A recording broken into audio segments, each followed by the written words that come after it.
Fresh Morning. Fresh Morning. Vous êtes sur les 104.5 Urban FM, la station urbaine avec Mosley. On parle de politique ce matin, Mosley. Oui, on parle de politique ce matin. On revient sur l'actualité. Déjà oublié. Non, on m'a pas oublié, mais c'est comme ça. Parfois, ça arrive avec le nombre d'invités qu'on a eu ce matin, qu'on soit un tout petit peu en avance. Déphasage avec voilà, la un peu politique. avec l'habitude en termes d'heures.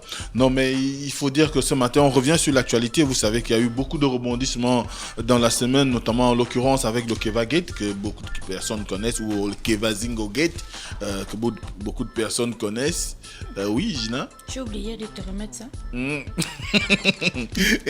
Et évidemment, dans cette actualité qui aujourd'hui occupe la presse nationale, beaucoup de personnes savent qu'il y a eu des multiples rebondissements, notamment liés au fait que, il y a eu un certain nombre d'acteurs majeurs de la politique gabonaise qui ont connu des situations X ou Y depuis mardi.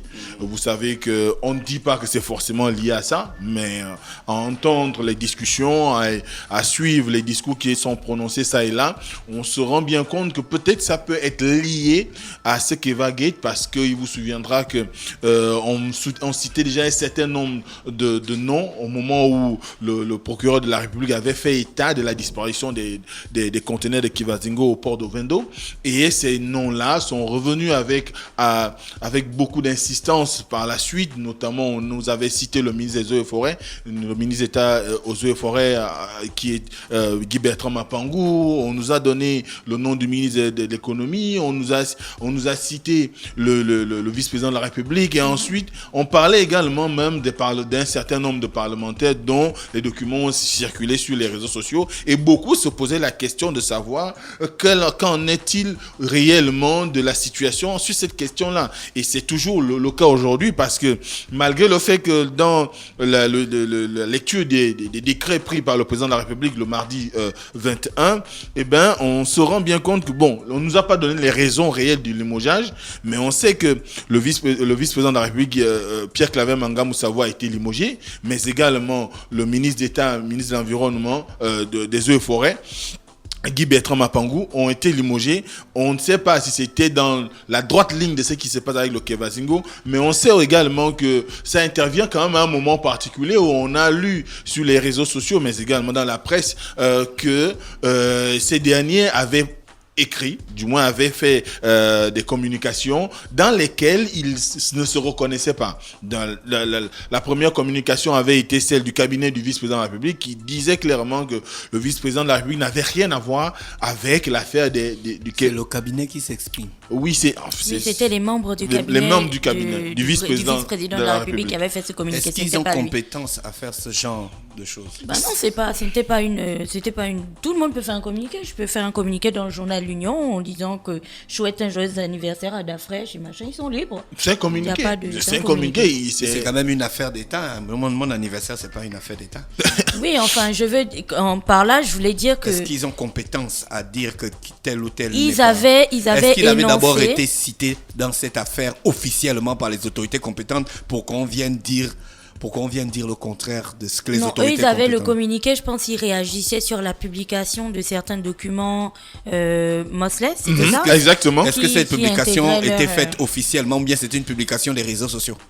Ce qu'il faut dire, c'est qu'on peut considérer cela comme des fuites. Parce que, qu'est-ce qui prouve l'authenticité de ces documents? Parce que le vice-président de la République, après son limogeage, a fait le lendemain une communication, du moins une conférence. Non, là tu parles d'après. Je dis avant. Moi, je parle pas de vice-président, je parle de cabinet qui a fait une déclaration. Oui. Sur la base des documents qui circulaient sur les réseaux. C'était une circulation officielle ou bien une circulation officieuse? C'était ces documents, avait-on la preuve que c'était des documents authentiques? Mais c'est là où je veux en venir lorsque je dis que le lendemain... Tout le monde a Photoshop, hein? Oui, je suis d'accord, mais c'est là où je dis que le lendemain... D'où l'intérêt de leur communication. Voilà. Tout le monde a Photoshop, il y a des gens qui font souvent des fuites, il y a certains dans l'administration qui prennent souvent la liberté de filmer des documents officiels pour pouvoir les mettre à disposition. Tu as vu, j'ai fait beaucoup de rubriques sur l'histoire là. Voilà, du grand nombre. Mais ce qui est sûr, ce qui va attester de l'authenticité, c'est parce que à la suite de son limogeage, le vice-président de la République a répondu à des questions de la presse, notamment il a organisé une conférence de presse à son domicile. Et au cours de cette conférence de presse, un journaliste, Arnaud Barobé Télé Africa lui a posé la question de la véracité des documents. D'ailleurs, lui-même, il a sorti une copie de ce document qu'il a fait lire à ce dernier pour pouvoir donner le contenu. Donc, et dans ce contenu, on voit bien que ce qui est écrit, c'est qu'il a évidemment adressé une correspondance au ministre des Eaux et Forêts, à l'époque Jacques-Denis Tsanga, pour qu'il puisse faciliter, du moins il puisse trouver des voies et moyens pour pouvoir accorder une autorisation spéciale d'exploitation ou d'achat des billes de Kevazingo avant, enfin ils disent du bois, parce qu'ils ne précisent pas la nature dans le document, donc du bois avant l'interdiction. Mais ce qui va suivre, c'est que dans son explication, le vice-président lui fait comprendre que en tant qu'autorité, en tant que responsable dépositaire de l'autorité de l'État, il a l'obligation de recevoir tout le monde. Et toutes les doléances qui viennent à son bureau ou qui viennent chez lui, il a le devoir de recevoir. Et c'est la raison pour laquelle, pendant qu'il était en exercice, il a toujours laissé sa porte ouverte. D'ailleurs, il s'est satisfait du fait que il était l'un des rares administratifs au Gabon qui, le matin, vous déposiez une demande de rendez-vous et l'après-midi, vous recevez. Donc, dès cet instant, c'est dans cette démarche-là que lui, il avait reçu le monsieur François Hou pour pouvoir entendre, du moins pour l'écouter, pour savoir ce qu'il voulait en réalité. Et il lui a fait état de ses besoins. Et lui, pour renvoyer, parce que ce qu'il a dit, il a renvoyé la patate, je cite, il a renvoyé la patate au ministre des Eaux et Forêts. Donc c'était une patate. Elle n'était pas encore chaude. Non, il n'a pas dit chaude, il a dit patate. Oui, Donc c'était une patate. Oui, c'était une patate. Une façon pour lui de dire qu'il s'est débarrassé du problème. Donc, elle était chaude. Puisqu'il sentait qu'il certainement que dans le transfert qu'elle a chauffé. certainement que lorsque lui il a fait ce courrier, c'était dans l'intention de pouvoir se délester de cette situation, puisqu'il n'était pas compétent normalement à pouvoir exiger ou demander du moins donner une réponse favorable à monsieur François Hou, dont il s'est adressé au ministre des Eaux et Forêts. Et ce ministre des Eaux et Forêts, lui, en retour, a également écrit, a accusé réception du courrier du vice-président de la République. Et dans ce courrier, il indique clairement qu'il ne pourrait pas donner suite à la demande du vice-président de la République parce qu'il y a eu une interdiction en... Désolé, nous ne pouvons pas donner suite à votre appel. Voilà. Rappelez ultérieurement. Certainement dans ce sens-là. Donc, dès cet instant, le ministre avait jugé utile de ne pas du moins de porter à l'attention du vice-président de la République qu'il y avait une interdiction. Donc, il a rendu la patate. Il a plus ou moins rendu la patate. Donc c'était un match de tennis à la patate. Je pense. Dès cet instant, on a pu voir qu'au cours de son allocution, du moins sa conférence de presse, le vice-président s'est plus ou moins exprimé sur la question pour dire que lui n'avait rien à voir. Mais ce qu'on relève quand même, parce que c'est ce qui est également relevé par l'ensemble de ceux qui suivent cette actualité de presse, c'est qu'il y a une chaîne, on l'avait dit ici, qu'il y a une chaîne quand même dans l'exploitation de la forêt au Gabon. Du moins, il y a eu des procédures. Et ces procédures-là impliquent des administrations. Et ces administrations-là, on devrait quand même de façon plus élargie arriver à pouvoir déterminer les responsabilités des uns et des autres. Et je crois que aujourd'hui, l'administration des Eaux et Forêts qui vient de voir ses services rattachés auprès du cabinet du Premier ministre sous-entend que cette administration-là a failli quand même à un certain nombre d'obligations. Mais ce qui est sûr aujourd'hui, quand on essaie un peu de comprendre les mobiles qui pourraient ou qui ont pu motiver le décret du chef de l'État, c'est certainement la correspondance ou le communiqué du ministre d'État, Guy Bertrand Mapangou, qui a pratiquement, on va dire, fait un affront au gouvernement. Ça ressemblait à un affront. Oui, ça ressemblait à un affront parce que là-dedans, il a commencé par rappeler qu'il était un soutien indéfectible du chef de l'État et que en tenant compte de la déclaration du gouvernement qui demandait à ce que les responsables ministériels puissent prendre la pleine mesure s'ils sont impliqués, de leur responsabilité, s'ils sont impliqués dans le cas du Kevagate, et à un moment donné, ce qui est paru, du moins c'est ce que l'opinion a retenu, c'est que c'était une façon pour Guy Bertrand Mapangou de dire à Julien Korobekale, qui est le Premier ministre, qu'il n'avait pas compétence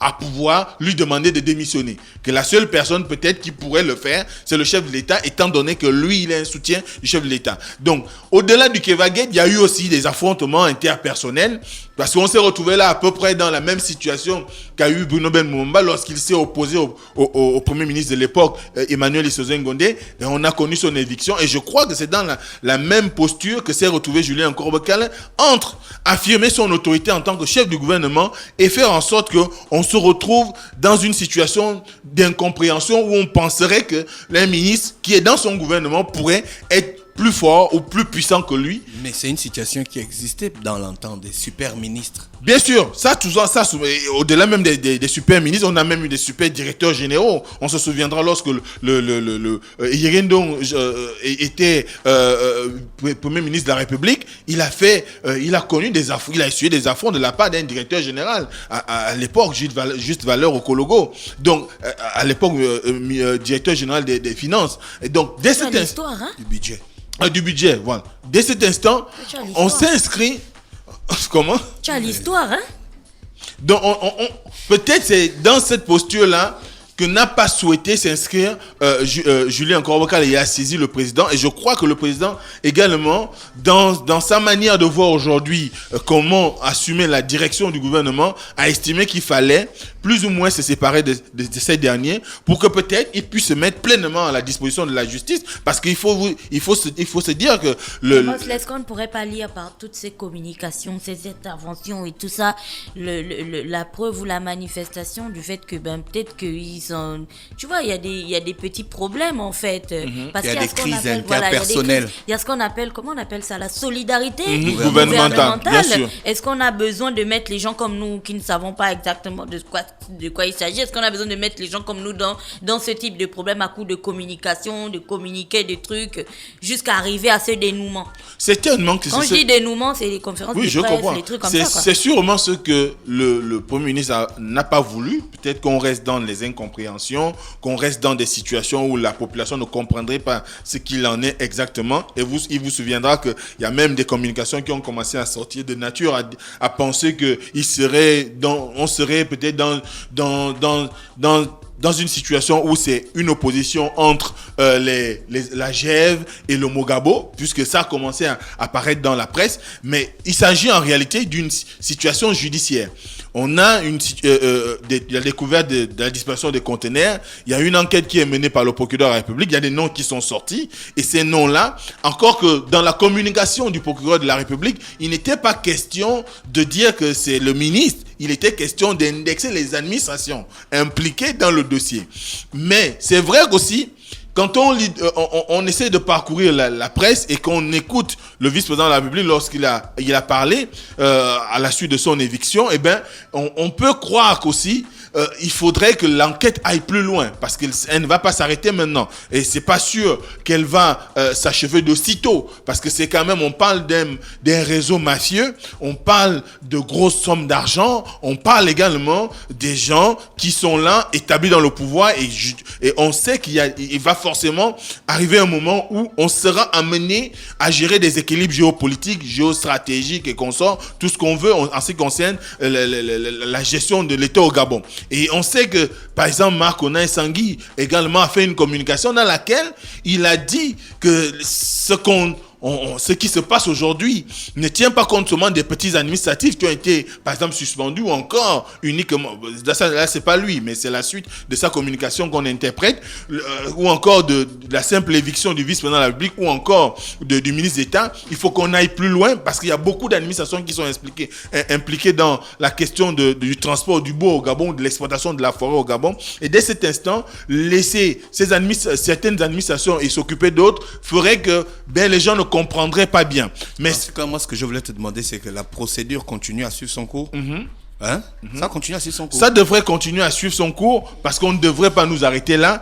Là, on a aujourd'hui une situation puisqu'on nous a révélé qu'il y avait 18 conteneurs de Kevazingo remplis de Kevazingo qui ont été retrouvés du côté de la Chine. S'il y a des conteneurs qui sont retrouvés du côté... Est-ce que c'est une information officielle? Les 18 conteneurs retrouvés en Chine. Bien sûr. D'accord. Bon, s'il y a 18 conteneurs qui sont retrouvés du côté de la 18 Chine... conteneurs. Ouais, 18 conteneurs qui sont retrouvés du côté de la Chine. Ça sous-entend que derrière, il faut aussi qu'on arrive à voir le circuit qui a permis l'expatriation de ces conteneurs-là. Ça ne pourrait pas nous conduire à un petit problème diplomatique. Avec La pauvre Chine. Avec la Chine? Oui, ça n'incombe qu'un seul individu. On parle de Monsieur François Wu, Zhu Fengwu, comme c'est écrit dans le journal de ce matin. Ça pourrait. C'est pas toute la Chine.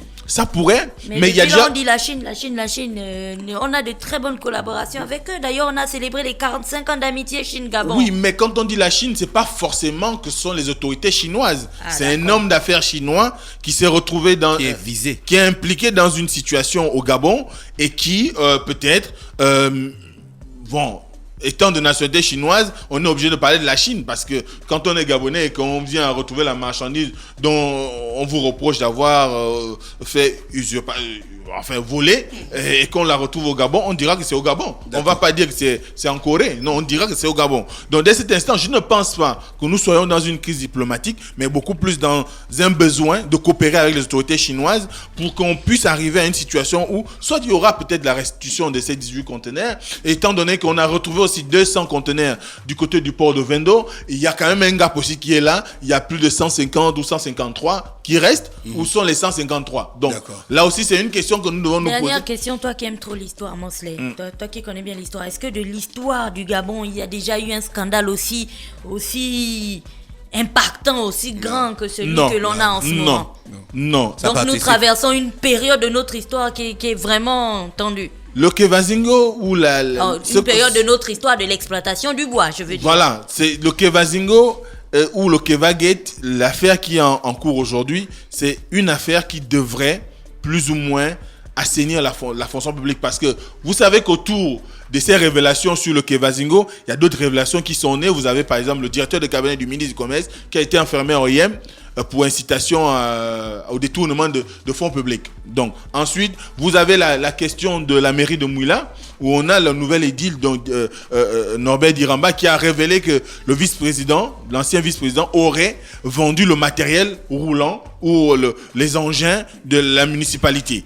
Et il y a d'autres affaires qui sont en train de sortir. Donc certainement que ce n'est pas une affaire qui va uniquement s'arrêter au domaine forestier, mais qui va certainement toucher l'ensemble de l'administration, la corruption qui gangrène notre pays. Contrairement à ce que les gens disent, aujourd'hui vous allez dans des administrations, pour un petit document, on va vous dire, quelqu'un va se donner du temps juste pour vous amener à comprendre il vous dira que si ça met du temps, c'est parce que on n'a pas mouillé tel rouage, pour que la personne signe, elle a besoin de X ou Y. Or, elle vous amène à clairement comprendre qu'il a besoin d'argent. Et ce besoin d'argent, c'est de la corruption. Donc c'est un combat contre la corruption qui est en train d'être mené. Il faut réellement que la justice s'en saisisse pleinement, qu'on ne s'arrête pas uniquement à la question du Kevazingo et même là, il faut d'abord qu'on fasse la lumière sur tout ce qui concerne le process qui a conduit. Donc en fait, le Kevazingo, on peut le considérer historiquement comme un élément déclencheur d'un nettoyage futur. C'est la goutte d'eau qui fait déborder le vase. D'accord. Donc certainement que le tsunami qu'on attend, d'ailleurs beaucoup en rêvaient au Conseil des ministres qui vient de se passer,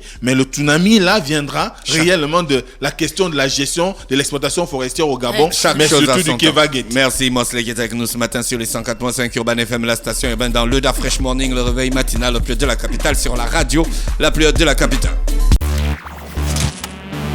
Da Fresh Morning.